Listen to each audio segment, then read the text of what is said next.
Mga bata, tingnan ninyo ito. Kung may kalawang na ang isang gamit na metal, itatapon na ba agad?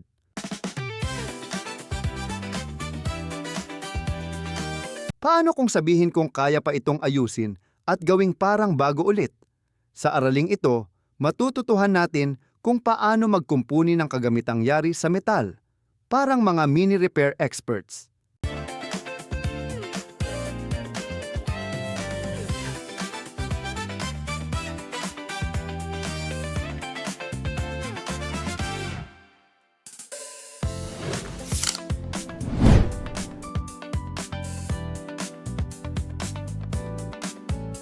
Sa pagtatapos ng video na ito, kayo ay inaasahang matutukoy ang karaniwang sira ng metal, matututunan ang tamang hakbang sa pagkukumpuni, makagagawa ng simpleng pagkukumpuni ng may pag-iingat.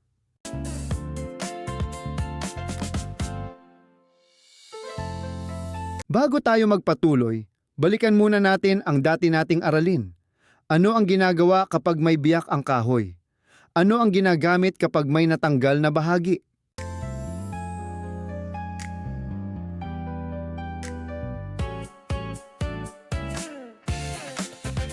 Tama! Ibig sabihin, hindi lahat ng sira ay itinatapon agad, inaayos muna. Ganito rin ang gagawin natin sa metal.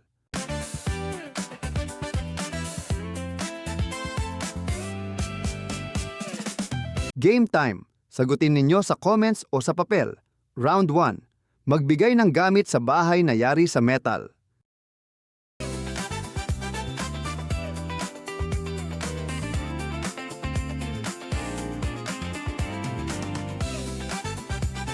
Round 2. Ano ang karaniwang sira ng metal?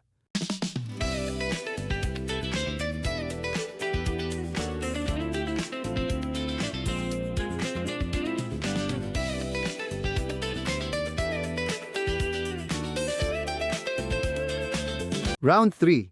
Ano ang ginagamit sa pagkukumpuni nito?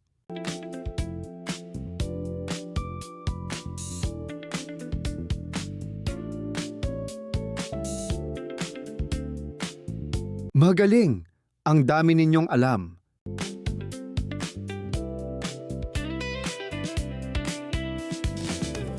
Tandaan, ang paraan ng pagkukumpuni ay nakadepende sa uri ng sira. Ang kasangkapan ay nakadepende rin sa problema, kaya bago mag-ayos, suriin muna ang sira.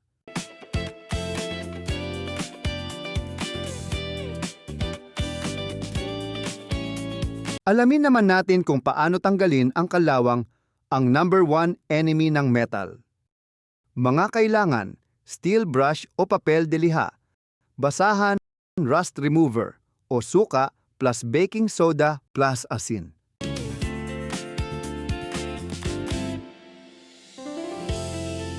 Hakbang.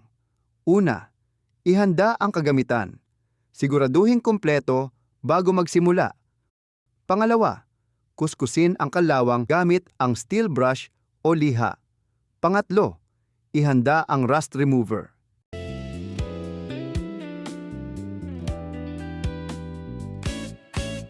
Pang-apat, ilagay ito sa kalawang na bahagi. Pwedeng ipahid, ispray, at ibabad. Pang-lima, ibabad ng 5 minuto. 6, kuskusin ulit at banlawan. 7, ulitin kung kailangan. Tip, lagyan ng metal primer paint para hindi agad kalawangin ulit.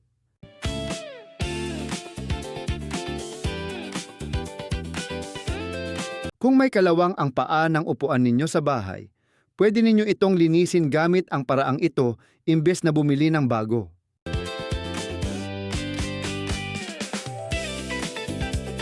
Paano naman kung may butas ang metal, tulad ng tubo? Hindi na ba magagamit? Hindi pa! May solusyon, epoxy!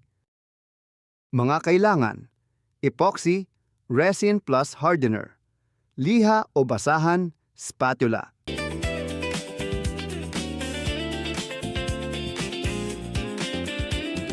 Hakbang. 1. Linisin ang bahagi. Tanggalin ang dumi at kalawang. 2. Paghaluin ang resin at hardener. Basahin muna ang instructions. 3. Itapal ang epoxy sa butas.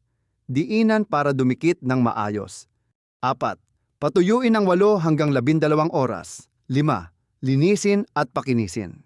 Pwede ring gamitin ang epoxy sa maliit na nabaling bahagi ng metal.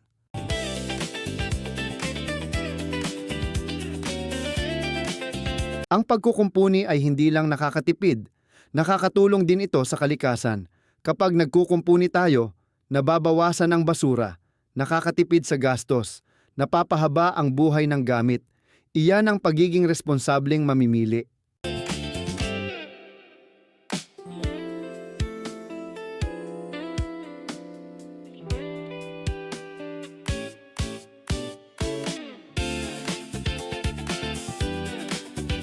Sagutin natin, ano ang hakbang sa pagtanggal ng kalawang? Ano ang hakbang sa paggamit ng epoxy? Tandaan, suriin muna ang sira. Piliin ang tamang kagamitan. Sundin ang tamang hakbang.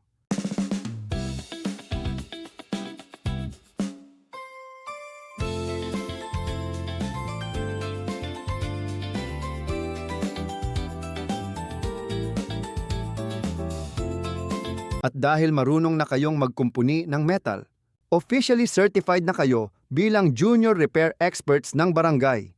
Kapag may nasirang kawali sa bahay, huwag agad itapon ha. Baka sabihin ni nanay, "Uy, marunong ka na pala, ikaw na mag-ayos."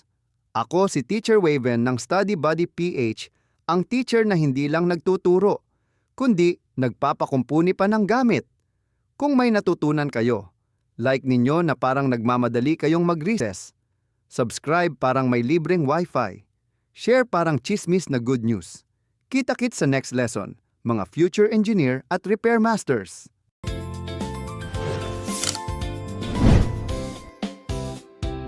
Ngayon sa gabay ng iyong guro, gawin ang mga sumusunod na gawain.